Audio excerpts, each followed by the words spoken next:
I was 18 years old when I got married. I belonged to a very conservative family, a Baloch family, where good daughters never say no to their parents.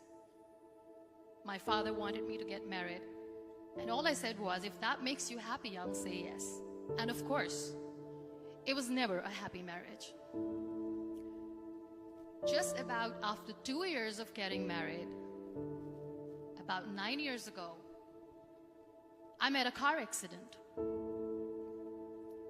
Somehow my husband fell asleep and the car fell in the ditch. He managed to jump out, saved himself. I'm happy for him. But I stayed inside the car and I sustained a lot of injuries. The list is a bit long. Radius ulna of my right arm were fractured. The wrist was fractured. Shoulder bone and collarbone were fractured. My whole rib cage got fractured.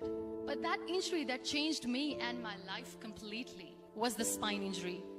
Many people came to rescue. They gave me CPR. They dragged me out of the car.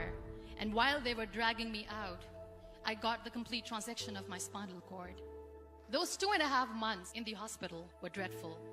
I was at the verge of despair. One day, doctor came to me and he said, well, I heard that you wanted to be an artist, but you ended up being a housewife. I have a bad news for you. You won't be able to paint again.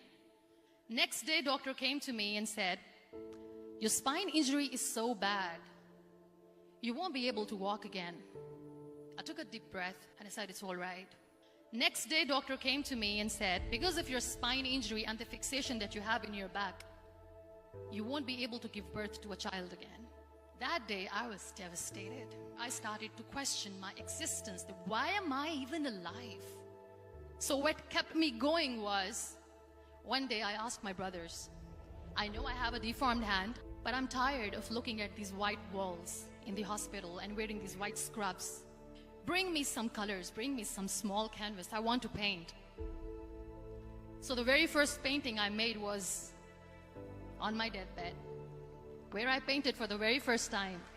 What an amazing therapy it was. Without uttering a single word, I could paint my heart out. I could share my story. People used to come and say, what lovely painting. So much color. Nobody could see the grief in it. Only I could. And that day I decided that I'm going to live life for myself. I am not going to be that perfect person for someone. I am just going to take this moment and I will make it perfect for myself. That I'm going to fight my fears. So I wrote down one by one all those fears. And I decided that I'm going to overcome these fears one at a time. You know what was my biggest fear? Divorce. But the day I decided that this is nothing but my fear, I liberated myself by setting him free. And I made myself emotionally so strong that the day I got the news that he's getting married, I sent him a text that I'm so happy for you and I wish you all the best. And he knows that I pray for him today. Number 2 was, I won't be able to be a mother again. And that was quite devastating for me. But then I realized there are so many children in the world, all they want is acceptance. So there is no point of crying, just go and adopt one. And that's what I did.